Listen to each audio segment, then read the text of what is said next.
Hello friend, बहुत बहुत स्वागत है आपका हमारे यूट्यूब चैनल पर। मैं विक्रम सिंह आपका बहुत बहुत स्वागत करता हूं। जैसा कि लास्ट वीडियो में आपको टीकॉन बोर्ड के बारे में हमने बात की थी, बेसिक नॉलेज के बारे में कि टीकॉन बोर्ड स्केलर बोर्ड होता क्या है और एलसीडी एलईडी टीवी में इनका काम क्या होता है। जैसे नॉर्मली इसके बारे में अभी तो हमें बहुत जानकारी लेनी है और इसमें मैं आपको बहुत सारी जानकारी अभी दूंगा, तो वीडियो तो अभी खत्म होने वाला नहीं है क्योंकि ये काफी बड़ा है। क्योंकि अगर आप टीकॉन बोर्ड का काम सीखना चाहते हैं तो हमारे चैनल के साथ जुड़ के रहिएगा, क्योंकि मैंने पहला पार्ट आपको बता दिया है, पहला पार्ट दे भी दिया है, तो ये सेकंड पार्ट है। इस सेकंड पार्ट में मैं आपको बताऊंगा कि स्केलर बोर्ड या हमारे टीकॉन बोर्ड का डाटा शीट कैसे निकाला जाता है, या हमने डाटा शीट निकाल भी लिया है तो कैसे पता करें कि स्केलर बोर्ड में जो एलवीडीएस सिग्नल है उनकी काउंटिंग कैसे की जाती है, डाटा शीट में कैसे पता किया जाता है कि इस स्केलर बोर्ड का रेजुलेशन ये है। देखिए रेजुलेशन क्या होता है मैं आपको बताता हूं। कोई भी लॉजिक बोर्ड या माइक्रो कंट्रोलर जो सिग्नल देता है एलवीडीएस सिग्नल, ये एलवीडीएस सिग्नल जो हमारी जो पैनल होता है उस पैनल की साइज के अकॉर्डिंग उसमें पिक्सल होते हैं।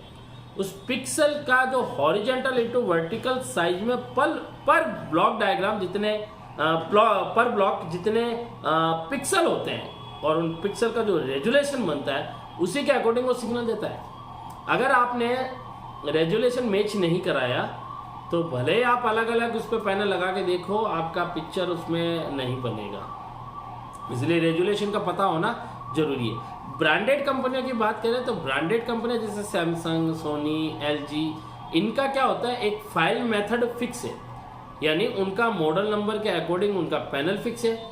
ठीक है, पैनल टूट जाए जब चेंज करते हैं तो बोर्ड के अकॉर्डिंग ही उनका पैनल आता है, तो इसलिए वो उनका मेथड फिक्स है। लेकिन जैसे मान लीजिए एमआई का टीवी है या कोई भी रियलमी या नोकिया या अदर जो मार्केट में अभी कंपनियां चल रही है या असेंबल टीवी है, तो इन कंपनियों का जब हम मान लीजिए पैनल टूट जाए और हमें पैनल दूसरा लगाना हो और बोर्ड वही रखना हो तो और हमारे पास पैनल सेम नहीं है तो हम उनका क्या करते हैं, रेजुलेशन चेंज करते हैं।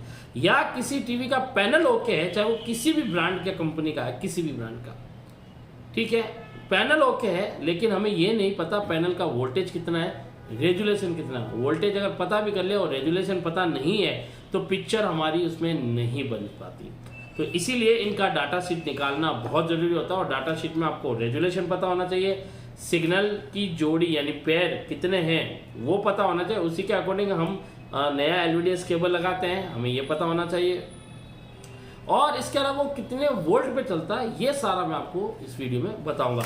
और अगर अंत में वीडियो पसंद आए तो लाइक जरूर कीजिएगा ताकि मैं आपके लिए जो पार्ट 3 है वो जल्दी बना सकूं, ठीक है। और अगर ये काम सीखना चाहते हैं एलसीडी एलईडी टीवी का, फ्रिज, वॉशिंग मशीन, एसी का, पीसीबी रिपेयरिंग का, इसके अलावा जो होम इन्वर्टर यूपीएस होते हैं ऑफलाइन ऑनलाइन, उनका भी अगर कोर्स करना चाहते हैं वो भी सीख सकते हैं। इसके अलावा और भी काफ़ी हमारे पास काम अभी जो हम नए कोर्स लॉन्च करने वाले हैं उनमें हमारा VRV, VRF, treadmill, VFD, PLC drive board, इन सभी का हम ट्रेनिंग शुरू करने वाले हैं बहुत जल्द, जिसका इन्फॉर्मेशन हम आपको जरूर देंगे।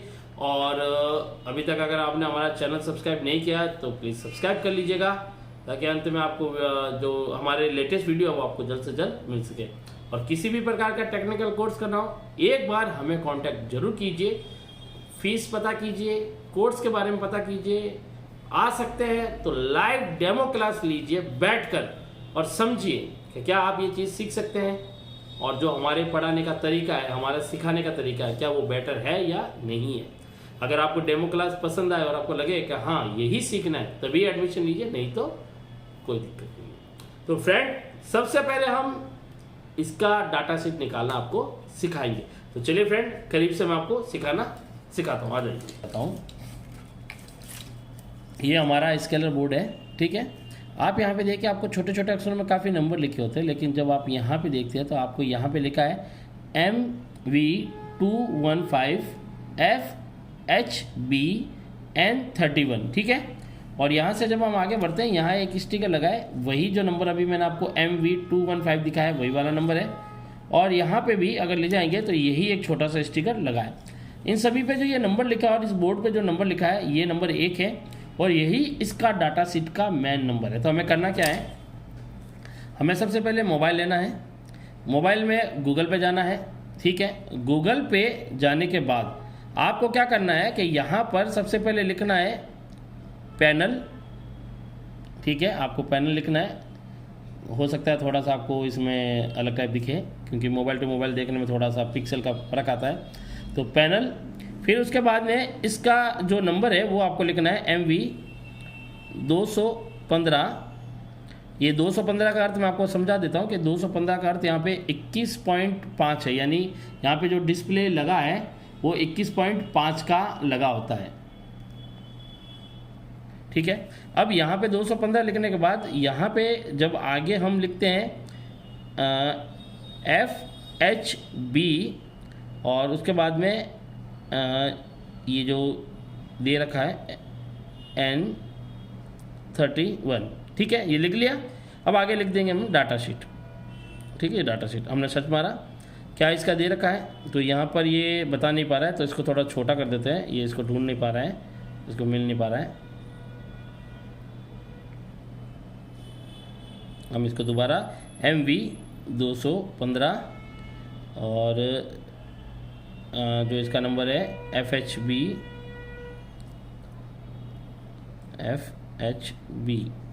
ठीक है। इसका देखते हैं। अब आया है N30 आया है वैसे तो, और 31 भी इसी के सीरीज का है, तो ये इसी का है, ठीक है। अब यहाँ पे हमें डाटा शीट जो चाहिए, हम सबसे पहले जैसे पैनल बुक है यहाँ से मिल सकता है, और जो परफेक्ट आपको फाइल मिलेगी वो कहीं ना कहीं PDF लिखा होगा, वहाँ से मिल सकती है। यहाँ पे टोटली इसका डाटा शीट नहीं मौजूद हो रहा है प्रॉपर तरीके से। हाँ, रेजोल्यूशन पता करना चाहते हैं तो पैनल बुक पे चले जाएंगे, फर्स्ट वाली ID पे panelbook.com, तो आपको मिल जाएगा। लेकिन अगर इसकी जगह मैं आपको दूसरा ढूंढ के दिखाऊं तो यहाँ पर जैसे और भी काफ़ी पैनल है, टीकॉन बोर्ड है, जैसे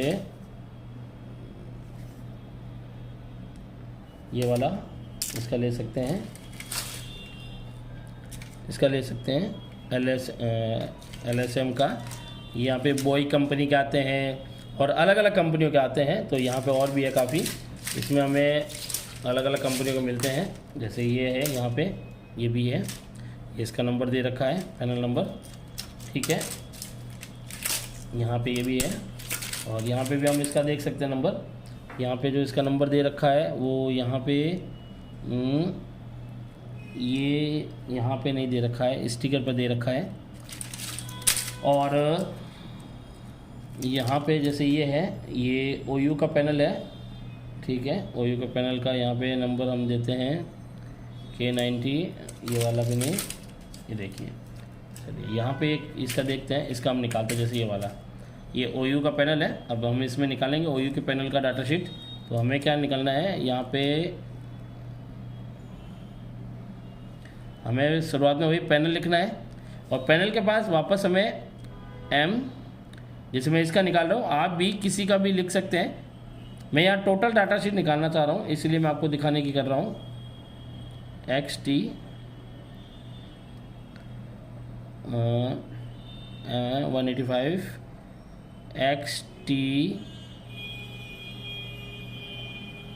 NO नंबर, यानी नंबर 1.2 डाटा शीट, ओके।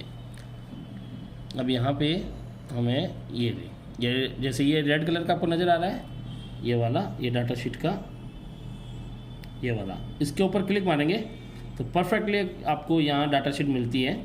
आपको फिर यहाँ क्लिक करना है, यहाँ पे ये फाइल हमारा आ गया, ठीक है। आप चाहो तो इसे डाउनलोड कर सकते हैं, मतलब आप हो जाता है डाउनलोड। वैसे एक्सटर्नल डाउनलोड करने के लिए यहाँ पे ऑप्शन दिया होता है डाउनलोड का। अब यहाँ पे मैं आपको दिखाता हूँ कि इसके अंदर पैनल का, सबसे पहले पैनल का आपको चेक करना होता है रेजोल्यूशन। आपको क्या चेक करना है, रेजोल्यूशन। रेजोल्यूशन के साथ आपको दो चीज़ें मिलती है, वोल्टेज। फिर आपको यह देखना है इसका पैनल के जो सिग्नल है, हमारे LVDS सिग्नल, उसका पेयर, यानी कितने टोटल सिग्नल हमारे आते हैं। ये सिग्नल देखना हमारे लिए ज़रूरी होता है, ठीक है। तो तीन चीज़ें हमें पता करनी है। तो सबसे पहले इसका हमें यहाँ पर हम धीरे धीरे नीचे बढ़ेंगे तो ये देखिए यहाँ पे पेज है, पेज नंबर है यहाँ पे 5, प्रोडक्ट स्पेसिफिकेशन, और यहाँ पे जनरल डिस्क्रिप्शन और 2.1 डिस्प्ले कैरेक्टर्स यहाँ पे लिखा होगा। और यहाँ पे देखिए यहाँ पे जो शुरुआत में लिखा है, यहाँ पर सबसे पहले ये लिखा है screen diagonal active area pixel horizontal into vertical. तो pixel horizontal into vertical pixel हो गए, रेजुलेशन लिखा हो तो ये सब हमारा रेजुलेशन होता है। ये 30 नंबर पे है, तो 30 नंबर पे आप यहाँ पे देखेंगे इसका रेजुलेशन आ रहा है 1366 इंटू 768।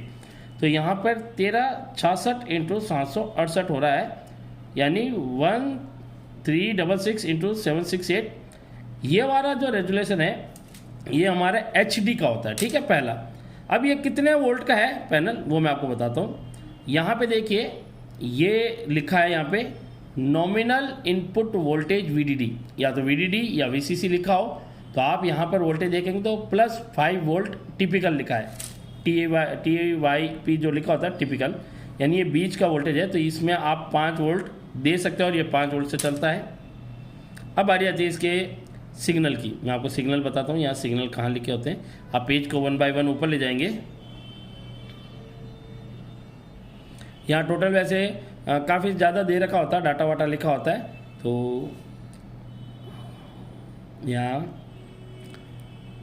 और धीरे धीरे ऊपर ले जाइए, आपको ये देखना, देखो ये पेज आया सिग्नल डिस्क्रिप्शन, ये देखिए सिग्नल डिस्क्रिप्शन दे रखा है। यहाँ पे देखिए इस पैनल की मतलब कनेक्टर नंबर 1, ये 1 नंबर कनेक्टर यहाँ पे लिखा है, ठीक है। यहाँ पे 1 नंबर लिखा है, ये कनेक्टर 1 नंबर है, ठीक है। 1 नंबर की तरफ से वो लास्ट में 30 की तरफ। तो यहाँ 1 नंबर पे आप देखोगे तो इसने लिखा है NC, 2 number NC, 30 number NC, 4 number ground. अब इसके बाद ये जो सिग्नल है यहाँ 4 नंबर से इसका सिग्नल स्टार्ट होता है। 4 और 5 पर 5 और 6 पर पहला सिग्नल है, ठीक है। ये है हमारा पहला रेड डाटा का सिग्नल है, ठीक है। RX in 0- and RX in 0+, ये आप देख सकते हैं यहाँ लिखा है 0- एंड 0+, ये पहला सिग्नल है। फिर 1- 1+, ये 2 सा सिग्नल है। 2+, 2-2+, ये तीसरा। क्लॉक प्लस, ये चौथा। RX in 3- 3+, ये 5वां। फिर हम नीचे देखते हैं तो यहाँ पर कोई और सिग्नल नहीं दे रखा और 30 पिन पूरी हो जाती है।